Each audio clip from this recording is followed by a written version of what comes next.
देखिए, आज हम बात करेंगे बीएससी सेमेस्टर 2 मैथमेटिक्स ज्योमेट्री का एक टॉपिक है कोण। पढ़ा है कोण आपने? क्लास 11th 10th से स्टार्ट हुए, 8th वगैरह में भी कोण था, लगभग वही है। तो थोड़ा इसकी सेहत यहाँ पर ठीक ठाक हो गई है, क्योंकि बड़े हो गए, बुजुर्ग हो गया है ये। ठीक है। तो कोण में क्या होता है, जरा प्रैक्टिकली समझिएगा। आप एक पॉइंट पे एक रस्सी बांध लीजिएगा और एक रस्सी का दूसरा किनारा पकड़ लीजिएगा और ऐसे घुमाइएगा, क्या बनेगा? तो ज़रूरी गोल गोल घुमाएं आप। दूसरी तरीके से समझिएगा, मच्छरदानी आपने वो वाली देखी जो ऊपर से वो ऊपर से पड़ती है, ज़्यादा पिक्चरों में दिखाई जाती है। हीरोइन जो मच्छर ना काटे ना उसको, भले उनके घर में मच्छर ना लगे, वो वही वाली मच्छरदानी लगाती हैं। देखिए, नहीं देखिए पिक्चर में, घर में देखिए अपने। दुकान दुकान लगी हुई देखिए आपने, दुकान लगी हुई देखी होगी। तो आप जरा प्रैक्टिकली समझिएगा, मच्छरदानी का एक धागा समझिएगा, ये धागा ऐसे लटका हुआ है, ठीक है, और उसको अपने बेड के चारों ओर से घुमाइए, ठीक है। तो ये जो धागा लटक रहा है ना, ये कोण फॉर्म कर रहा है, ठीक है। जहाँ से लटक रहा है वो वर्टेक्स है, जहाँ से धागा लटक रहा है ये क्या है, ये वर्टेक्स है। क्या है? वर्टेक्स है। और जो धागा लटक रहा है ना, ये ऐसे, ये क्या कर रहा है, यही जो है कोण का फॉर्मेशन कर रहा है। तो इसको कहेंगे आप जनरेटिंग लाइन। क्या कहेंगे? जनरेटर कहेंगे आप, जनरेटर कहेंगे, ठीक है।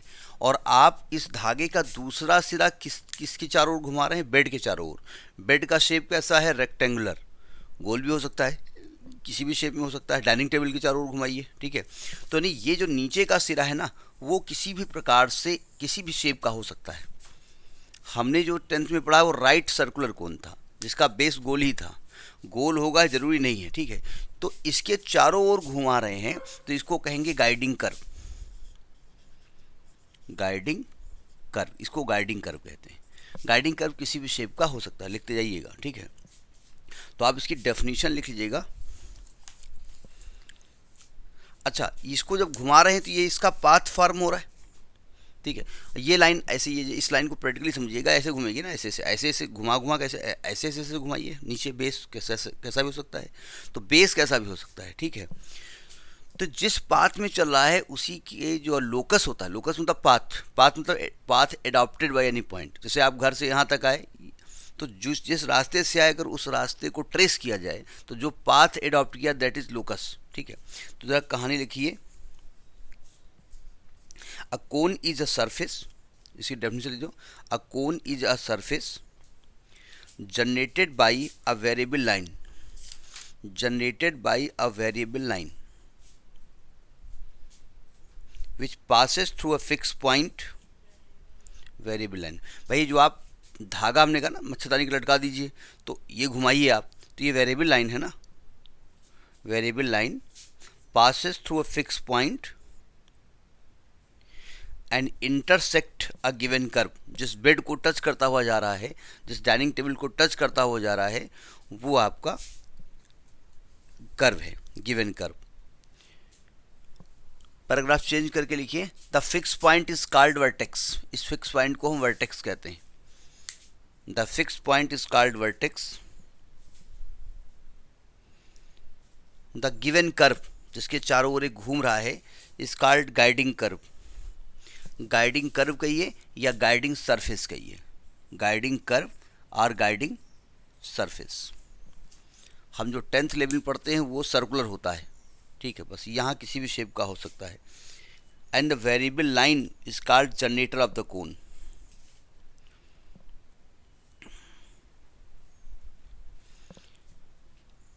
ठीक है। अब कोन की डिग्री, अब यहाँ पर अलग अलग केसेस में होगा कि सेकेंड डिग्री होगा तो कोन रिप्रेजेंट करेगा, कैसा कोन करेगा। तो पैराग्राफ चेंज करके लिखिए, the cone whose equation is second degree. अगर वो सेकेंड डिग्री का इक्वेशन है, is called quadratic, is called quadratic और क्वाड्रिक, QUADRIC, क्वाड्रिक, QUADRIC, ये भी नाम हो सकता है। क्वाड्रेटिक ही लिखा जाता है, लेकिन क्वाड्रिक भी लिख सकते हैं। क्वाड्रिक कोन, क्वाड्रिक कोन, उसको क्वाड्रिक कोन कहते हैं। ठीक है, तो ये तो हो गया कोन होता क्या है। अब कोन का इक्वेशन कैसे निकालें, तो एक बार हम निकालेंगे जब इसका वर्टेक्स ओरिजिन पर होगा, ठीक है, और फिर निकालेंगे वर्टेक्स कहीं भी हो सकता है। तो नेक्स्ट टॉपिक है जो, ये तो हो गया कोन होता क्या है, कोन किस बला का नाम है। ठीक है, नेक्स्ट लिखिए, equation of cone with vertex at origin, cone with vertex at origin, जिसका वर्टेक्स ओरिजिन पर हो। और एक खास बात, जिसका वर्टेक्स ओरिजिन पर होता है वो सेकेंड डिग्री का होता है। ठीक है, तो एक और हेडिंग हो सकती है क्वाड्रेटिक कोन विद वर्टेक्स। आप कोन भी कह सकते हैं या क्वाड्रेटिक कोन भी कह सकते हैं, ये क्वाड्रेटिक ही निकलता है। ठीक है, इसका एक स्टेटमेंट लिख लीजिएगा जिसे हमें करना है, इक्वेशन ऑफ कोन, नहीं, equation of cone with vertex at origin, cone with vertex at origin is homogeneous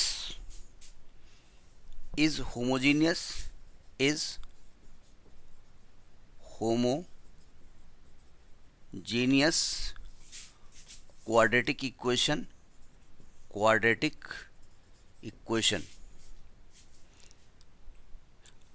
and converse is also true, and converse is also true। क्या मतलब, क्या करना है आपको, देखिए, अगर कोई भी आपको इक्वेशन दिया हो जो सेकेंड डिग्री का हो और होमोजीनियस हो, होमोजीनियस का मतलब जैसे हमने कहा ax square plus by square plus 2hxy plus 2gx plus 2fy plus c बराबर 0, ये सेकेंड डिग्री का हमने 2 डायमेंशन में इक्वेशन पढ़ा है सेकेंड डिग्री का।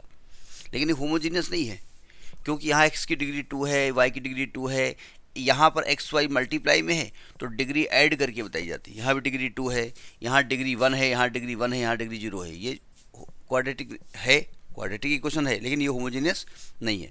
2 डिग्री का मतलब होता है इसकी डिग्री भी 2 हो, इसकी डिग्री भी 2 हो, सबकी डिग्री 2 हो। अगर होमोजीनियस है तो अगर कोई होमोजीनियस इक्वेशन सेकेंड डिग्री का है तो वो कोन को रिप्रेजेंट करेगा जिसका वर्टेक्स ओरिजिन होगा, और अगर वर्टेक्स ओरिजिन है तो होमोजीनियस होगा, कन्वर्स भी इसका ट्रू है। तो ये स्टेटमेंट भी लिखने को आ सकता है कि भाई कोई इक्वेशन है सेकेंड डिग्री का, होमोजीनियस है, वो किस सरफेस को रिप्रेजेंट करेगा, किस प्रकार की आकृति को रिप्रेजेंट करेगा, तो आप कहेंगे वो कोन को रिप्रेजेंट करेगा। ठीक है, तो हम इसको प्रूफ करने जा रहे हैं, सावधान। स्टेटमेंट रब कर दें, जगह चाहिए हमको, सर लिखा रहने तो बाद देखा जाएगा। देखो ध्यान से, हम यहाँ पर एक सेकेंड डिग्री का इक्वेशन जो है प्रूफ करने जा रहे हैं। 2 तरीके से प्रूफ किया जाएगा। एक बार हम होमोजीनियस कर्व लेंगे सेकेंड डिग्री का, उसको कोन प्रूफ करेंगे, और एक बार हम कोन प्रूफ करेंगे जिसका जिसका वर्टेक्स ओरिजिन होगा, और एक बार हम वर्टेक्स ओरिजिन लेते हुए इक्वेशन निकालेंगे, वो क्वाड्रेटिक निकलना चाहिए। ठीक है, देखिए तरीका क्या होता है। सबसे पहले आप एक general equation of second degree लिखते हैं, let general equation of second degree. हमने general equation of second degree बोला, होमोजेनस नहीं बोला है। ठीक है, तो इसमें जरा 3D के हिसाब से चलना, ये ध्यान रखिएगा। वो इक्वेशन क्या हुई, ax square plus by square plus cz square. अब देखो यहाँ fgh लिखना पड़ेगा, तो fgh याद करने का तरीका समझिएगा। ये f है, ये g है, ये h है, ये x है, ये y है, ये z है। जब आप f लिखेंगे तो उसके साथ yz लिखेंगे, जब g लिखेंगे तो आप xz लिखेंगे, जब h लिखेंगे तो xy लिखेंगे। अब आप कहेंगे हम f के साथ xy लिख दें, इसको लिख दो, कोई दिक्कत नहीं, लेकिन स्टैंडर्ड इक्वेशन होते हैं, ये कंपेयर कैसे करेंगे हम। ठीक है, तो इसमें करेंगे 2f में क्या लिखेंगे, yz plus 2g xz plus 2h xy plus 2ux plus 2vy plus 2wz plus d बराबर 0, ये होमोजीनियस नहीं है, हैं? क्यों भाई? 2 डिग्री का के टर्म चाहिए आपको, 1 डिग्री का टर्म चाहिए आपको, कांस्टेंट टर्म चाहिए आपको, और एक्स वाई जेड तीनों होने चाहिए। तो हमने मान लिया कि मान लेते हैं कि let equation of second degree जो है ये कोन को रिप्रेजेंट करता है, represent a cone whose vertex is origin, represent a cone whose vertex is at origin, whose vertex is at origin बोले तो 0 0 0, हमने मान लिया ये रिप्रेजेंट कर रहा है, ठीक है। तो अब आप कहेंगे भाई अगर ये रिप्रेजेंट कर रहा है तो ये सेकेंड डिग्री का होना चाहिए, ठीक है। तो यही प्रूफ करने जा रहे हैं, अब हम प्रूफ करने जा रहे हैं इसको, ठीक है। इसको 2 पार्ट में प्रूफ किया जाएगा। पहले ये कौन रिप्रेजेंट कर रहा है ये आप मान के चले हैं, वर्टेक्स 0 0 पे मान के चले हैं। इसके बाद दूसरा पार्ट होगा कि जिसमें हम क्वाड्रेटिक ले लेंगे और वो कौन को रिप्रेजेंट करेगा प्रूफ करेंगे, ठीक है। पार्ट 1 करने जा रहे हैं, देखो ध्यान से। इसका एक क्वेश्चन डाल दो, क्वेश्चन नंबर 1 डालिए, थोड़ा टेक्निकल प्रूफ है, इसको एक क्वेश्चन नंबर 1 डाल दीजिए, ठीक। जगह थोड़ी कम है, चलो ठीक है। इस लाइन को रब कर दें तो लिख लिया होगा आपने, ज़रा तरीका समझिएगा क्या होगा। हमने कहा ये गाइडिंग कर्व है, ठीक है, ये गाइडिंग कर्व है और ये वर्टेक्स है। वर्टेक्स आपका क्या है 0 0 0, ठीक है। ये मान लिया ए पॉइंट मान लेते हैं, ए ना मानो ओ मान लो, ठीक है। अब हम क्या करेंगे, एक इस पर एक जनरल पॉइंट को ही मान लेंगे, एक पॉइंट मान लिया हमने, मान लिया एक्स डैश वाई डैश और जेड डैश, कोई एक जनरल पॉइंट मान लिया, ठीक है। तो क्या इक्वेशन ऑफ ओपी निकाल सकते हैं, इक्वेशन ऑफ लाइन ओपी, इसका नाम पी दे दो, equation of line OP, equation of line OP. 2 point से होकर जाने वाली लाइन का इक्वेशन क्या होता है, ये 3D पढ़ा है आपने इंटरमीडिएट में। 2 पॉइंट से होकर जाने वाली लाइन का इक्वेशन 3D में x minus x1 upon x2 minus x1 is equal to y minus y1 upon y2 minus y1 is equal to z minus z1 upon z2 minus z1। ये homogeneous symmetrical form of the line आपने पढ़ा है। तो देखो यहाँ पर ये तो हो गया आपका x1 y1 z1, समझ लीजिए पहले, ये आपका x2 y2 z2 हो गया, ठीक है। तो लिखेंगे x minus 0 upon x dash minus 0 is equal to y minus 0 upon y dash minus 0 is equal to z minus 0 upon z dash minus 0। इसको हमने इक्वल टू r मान लिया, r डिस्टेंस होती है, r मतलब इस पर किसी भी कोई r मानते हैं आप, अभी हम बताएंगे क्या लफड़ा क्या है, नोट कर लिया। अगला स्टेप इसी में हम करेंगे ना। अच्छा, अगले स्टेप में 0 गायब हो जाएगा, तो यह आ जाएगा x upon x dash is equal to y upon y dash is equal to z upon z dash is equal to आपने r माना। देखिए जो x y z है ना, वो इस कर्व पर कोई भी पॉइंट हो सकता है, एनी पॉइंट की बात हो रही है, ठीक है। ये पॉइंट एक्चुअली आपने इस लाइन पे लिया है और बाई चांस आपने इस कर्व पे भी लिया हुआ है, तो ये किसी भी ये पॉइंट कहीं भी इस लाइन पे हो सकता है। तो उसमें हम करते क्या है, एक बार इसको r के बराबर करते हैं, यहाँ से x का मान निकाल लेते हैं, यहाँ से y का मान निकाल लेते हैं, यहाँ से z का मान निकाल लेते हैं। तो आप लिखेंगे any point on line OP, any point on line OP। तो वो पॉइंट क्या निकलता है, r x dash r y dash r और z डैश r, ये पॉइंट आपने निकला। अब कहते हैं ये जो पॉइंट है ना, ये इस कोन पर लाई करता है, यानी कोन को सेटिस्फाई करेंगे। आप लिखेंगे as this point lies on the cone 1, on the cone 1। तो ज़रा इसको सेटिस्फाई कर दीजिए, समझ के लिखिएगा हम कह क्या रहे हैं। ये कोन 1 आपने अपने कोन इसको माना है ना, तो और क्या तुम समझ रहे हो, 1 इक्वेशन लिखी हुई है।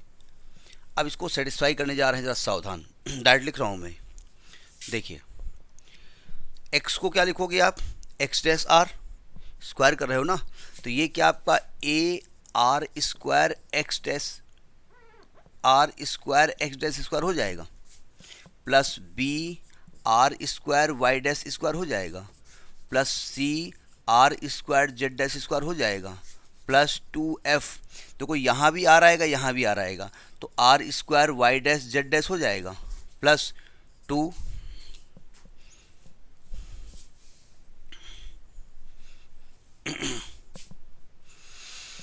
एफ हो गया, 2g r square x dash z dash हो जाएगा, plus 2h r square x dash y dash हो जाएगा, plus 2u r x dash plus 2v r y dash plus 2w r z dash plus d बराबर 0।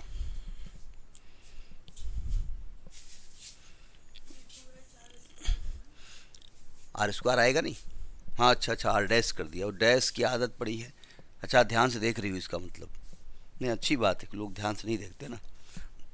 अब हम क्या करेंगे, are में क्वाड्रेटिक है, हम आर स्क्वायर कॉमन लेते हैं, तो यहाँ बचेगा a x dash square plus b y dash square plus c z dash square plus 2f y dash z dash plus 2g x dash z dash plus 2h x dash y dash plus यहाँ से r common ले लेंगे तो आएगा 2 भी common ले लो, 2 भी ले लो, तो यहाँ आएगा u x dash plus v y dash plus w z dash plus d बराबर 0। ये इक्वेशन का फॉर्मेट बना।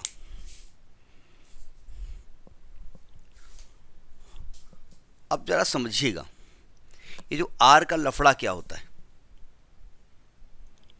ये r का लफड़ा क्या होता है।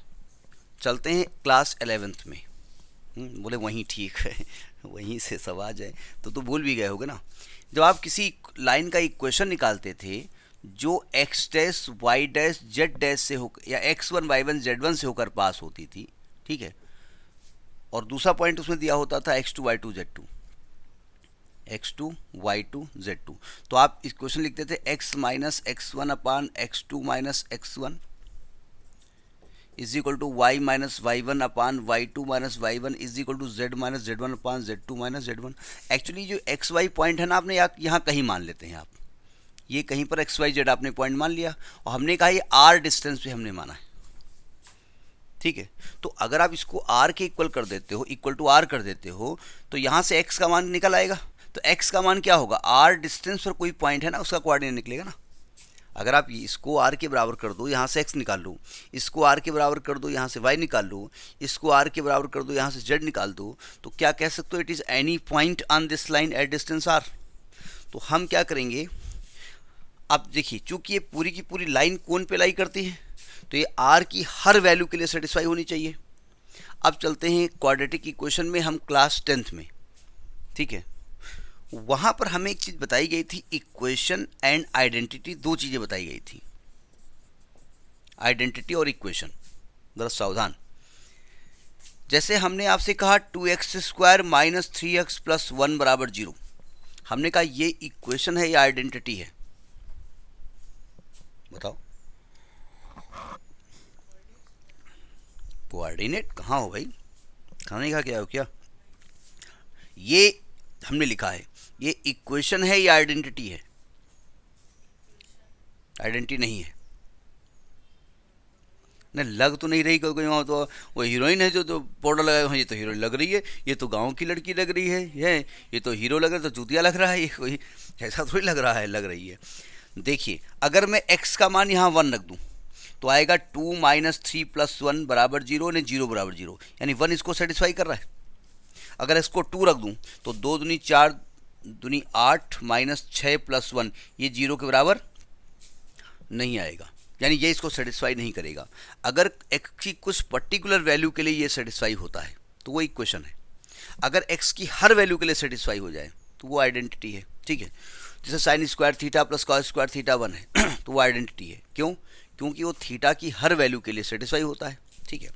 अब जैसे हम कोई क्वाड्रेटिक इक्वेशन लिखे ax square plus b y square plus c z, c क्या लिख रहा हूँ भाई, a x square plus b x plus c बराबर 0। एक्चुअली में हम 3D में चल रहे हैं ना, तो वही दिमाग में, ये क्वाड्रेटिक इक्वेशन है, ठीक है। तो एक्स की 2 वैल्यू निकलेंगी या तो फैक्टर करके निकाल लेंगे, या धराचार का फॉर्मूला होता है x is equal to minus b plus minus under root b square minus 4c/2a, यही होता है ना।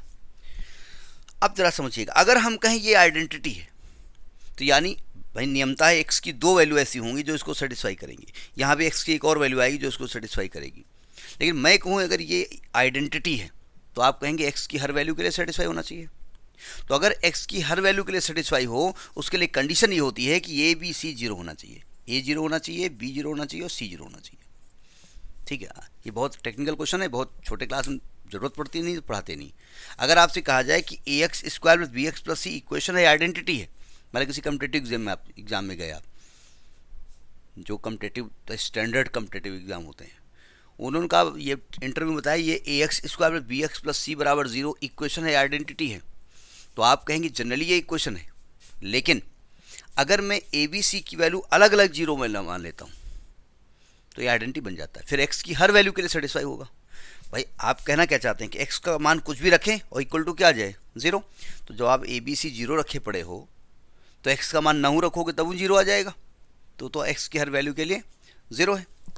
अब देखो, चूंकि जो लाइन आपने मानी है ना, इसमें जो ये लाइन मानी है, ये पूरी की पूरी लाइन इस कर्व पे लाई करती है, ठीक है भाई। मच्छरदानी का हर पार्ट उसमें उस बेड को टच करता है, ठीक है। तो यानी ये आर की हर वैल्यू के लिए सेटिस्फाई होना चाहिए, तो ये आइडेंटिटी होगी, ठीक है। तो आप लिखेंगे this is the identity in r, as it is identity in r. ये जरा रब कर रहे हैं,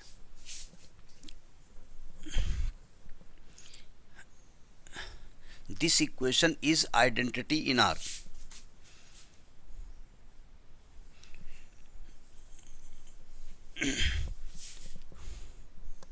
as this equation is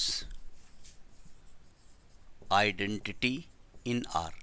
तो अगर आइडेंटिटी इन आर का मतलब होता है आर की हर वैल्यू के लिए, आर आपने क्या माना है, जो ओपी लाइन ली है ना, उस पर कोई भी एक जनरल पॉइंट माना है, और आप कह रहे हैं वो पॉइंट, भाई देखो सिंपल सी बात है कि अगर ये कोण आप ऐसे एक ज़रा समझिएगा, अगर आप मच्छरदानी को रेक्टेंगुलर घुमा रहे हैं, उस पॉइंट को, इस लाइन को घुमा रहे हो, तो आप इस लाइन को किसी भी पॉइंट पे ले लो, एक कोण फॉर्म करेगा, और जिसका बेस वैसे होगा जैसा इसकी लोएस्ट पॉइंट का होगा। तो चूंकि ये आर की हर वैल्यू के लिए सेटिस्फाई होना चाहिए, तो इसको आइडेंटिटी आप मान रहे हैं। तो आइडेंटिटी इन आर के लिए ज़रूरी क्या है कि जो आर स्क्वायर का कोफिशिएंट है, आर का कोफिशिएंट है, और कांस्टेंट अलग अलग 0 होना चाहिए। So a x dash square plus b y dash square plus c z dash square plus 2f y dash z dash plus 2g x dash z dash plus 2h x dash y dash बराबर 0 होगा।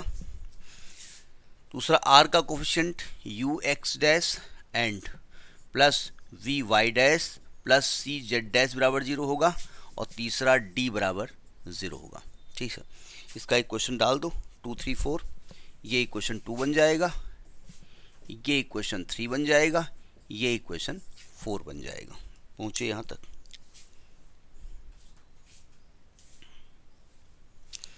अगर equation 4 को देखिए, d की value क्या आ रही है, 0, और d की वैल्यू 0 आने का मतलब होता है कि इस इक्वेशन को 0 0 सेटिस्फाई करेगा, ठीक है। तो लिखिए equation 4 shows that, equation 4 shows that, भाई d का मान, भाई कोई भी लाइन जैसे आप लिख रहे हैं, आप कोई भी क्वाड्रेटिक इक्वेशन लिखिए, उसमें कांस्टेंट टर्म ना लिखिए, तो इसका मतलब अगर एक्स वाई जेड को 0 0 0 कर देंगे तो सेटिस्फाई करेगा। Equation 4 shows that cone passes through origin,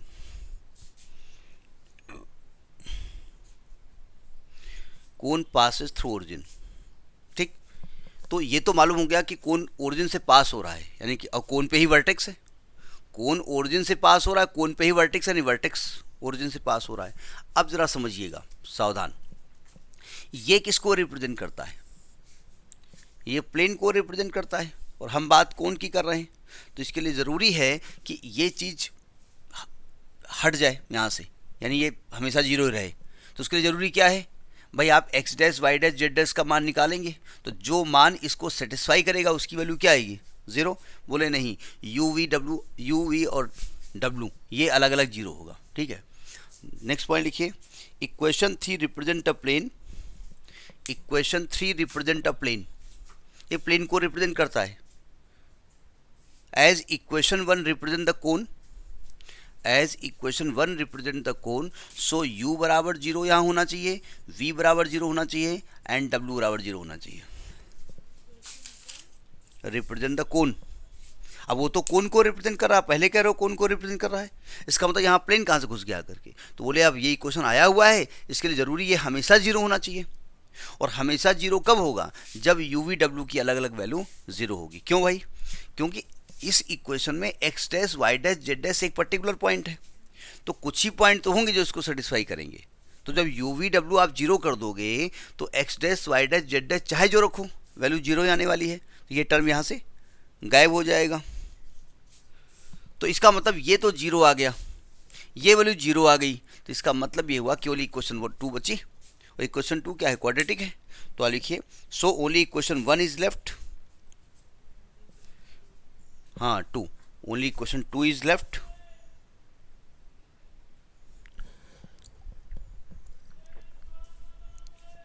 equation 2 is left.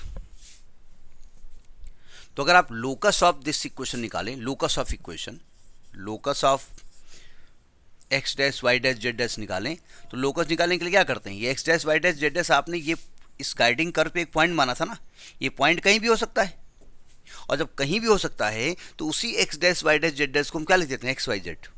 तो ये हो जाएगा a x square plus b y square plus c z square plus 2f y z plus 2g x z plus 2h x y बराबर 0।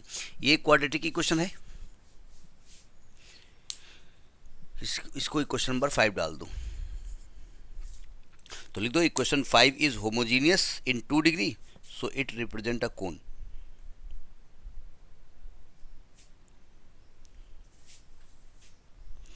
It represent a cone, ठीक। तो ये तो आपने कहा, आपने एक सेकेंड डिग्री इक्वेशन माना, ठीक है, और आपने कहा वो कोन को रिप्रेजेंट करता है, और कोन को रिप्रेजेंट करता है पहले से मान लिया आपने, और बाद में सिद्ध कर दिया कि जो इक्वेशन बन के आएगी वो सेकेंड डिग्री आएगी होमोजीनियस की, ठीक है। अब लिखिए कन्वर्स, स्टेप 2 लिखिए converse of this theorem. Converse of the theorem, इसका उल्टा प्रूफ करने जा रहे हैं।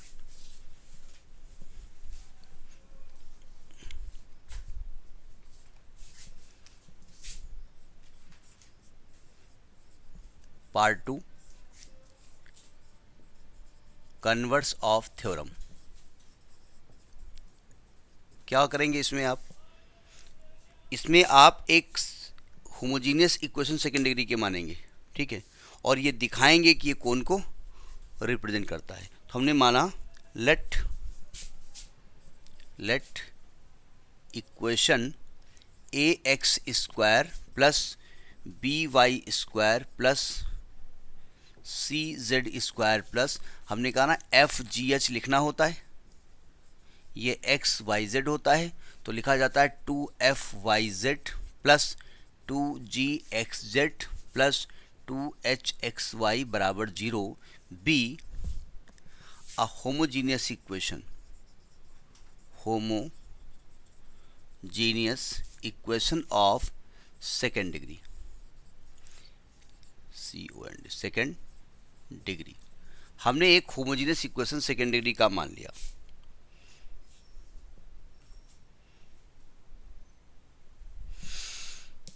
और हमको शो क्या करना है कि कोन को रिप्रेजेंट कर रहा है, ठीक है। अब हम क्या करेंगे, एक वर्टेक्स मानेंगे ए, ओ मान लो अच्छा रहेगा, 0 0 0, और ये कोई भी गाइडिंग कर्व है, अब कोन को करता है हमको नहीं मालूम, और इस पर एक पॉइंट मानेंगे x1 y1 या x1 y1 z1 अच्छा लगेगा, डैश तो लिखना पड़ेगा, OP। तो इक्वेशन ऑफ OP हम निकालने जा रहे हैं, तो लिखिए equation of OP। Equation of OP, 2 point से होकर जाने वाली लाइन का equation, x minus 0 upon x1 minus 0 is equal to y minus 0 upon y1 minus 0 is equal to z minus 0 upon z1 minus 0। इसको आपने आर के बराबर करना है, तो एक्स वाई जेड का जो मान निकलेगा ये क्या होता है, ये जनरल पॉइंट होता है, ठीक है। तो coordinate of general point, coordinate of general point on OP, तो क्या निकलेगा, ये निकलेगा r x one, r y one and r z one, ये निकलेगा।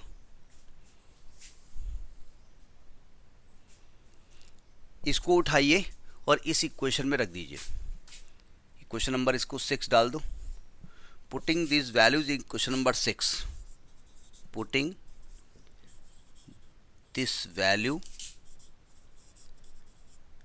इन इक्वेशन 6, यानी x की जगह ये रख दो, y की जगह ये रख दो, z की जगह ये रख दो। अब जरा समझिएगा, सावधान, थोड़ा डाइट कर दें। जब यहाँ रखोगे तो यहाँ पर क्या आएगा, r square x one square, r square y one square, r square z one square. तो यहाँ से सब में से आर स्क्वायर कॉमन ले लोगे, यहाँ एक्स वन होगा, वाई वन होगा, जेड वन होगा, y one z one, x one z one, x one y one, यही होगा ना, इक्वल टू 0 लिख दो। और ये बढ़िया है, आप तो उसे बना दियो, वो हम क्या करी, तुम दोबारा लिखो, उसी में बना देना।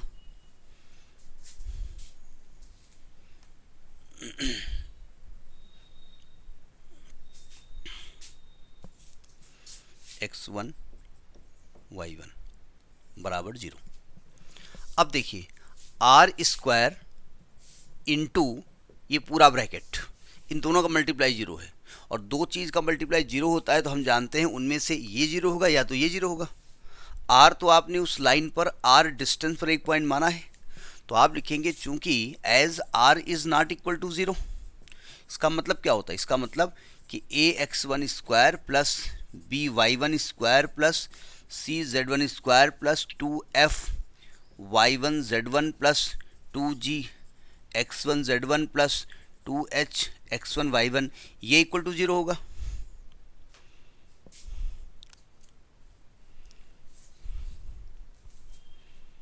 यानी कि जरा ध्यान से समझिएगा, आपने इक्वेशन ये मानी थी ए एक्स स्क्वायर, इक्वेशन जरा 5 देखिएगा, आपने उस 5 में x one y one z one उस 5 को सेटिस्फाई करा नहीं कर रहा है, ठीक है। तो आप लिखिएगा as x one y one z one satisfies equation 5 मैंने 6 मानी थी, 6 मानी थी, as x one y one z one satisfies equation 6, as x one y one z one satisfies equation 6, so it represent a cone,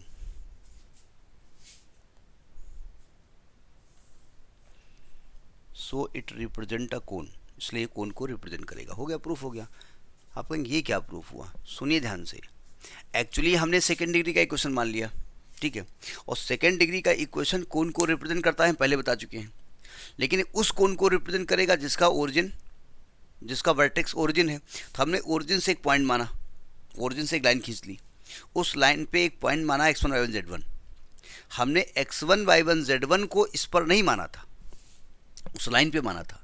हमने are distance पे एक general point माना, और उस जनरल पॉइंट को हमने इससे सेटिस्फाई कर दिया, और बाद में अपने आप वो x one y one z one भी इसको सेटिस्फाई करने लगा। तो हमने कहा इसका मतलब ओपी पे जो भी आप लाइन पॉइंट ले रहे हो, एक्स वाई जेड वन कोई पॉइंट था ना, वो इसको सेटिस्फाई कर रहा है। और चूंकि सेकंड डिग्री का इक्वेशन कोन को रिप्रेजेंट करता है, इसलिए ये उस कोन को रिप्रेजेंट करेगा जिसका ओरिजिन, जिसका वर्टेक्स ओरिजिन होगा, ठीक है। अच्छा एक चीज़ और, एक वैसे इसका पार्ट वो है नहीं, क्योंकि इसमें वो आया हुआ है, इसलिए हम इसी में बताए दे रहे हैं। ये जो सेकेंड डिग्री का क्वाड्रेटिक इक्वेशन आपने माना है ना,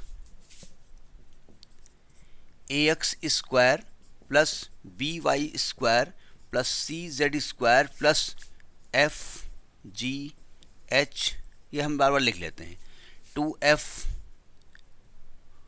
Y z plus 2g x z plus 2h x y, ये सेकेंड डिग्री का है, ये कोन को रिप्रेजेंट करता है, लेकिन ये दो प्लेन को भी रिप्रेजेंट कर सकता है जो ओरिजिन से पास होगा। आप लिखेंगे दिस इक्वेशन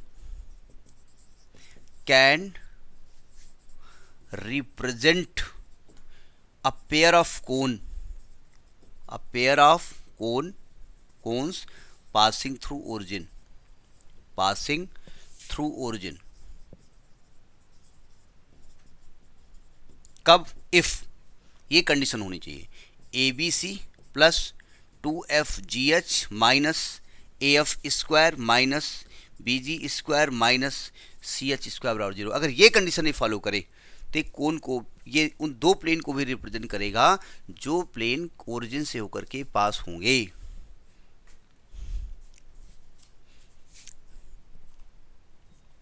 समझ में बात आई कि नहीं आई? ये देखा कभी आपने इसकी, कभी इसका दीदारे इस फार्मूला हुआ है?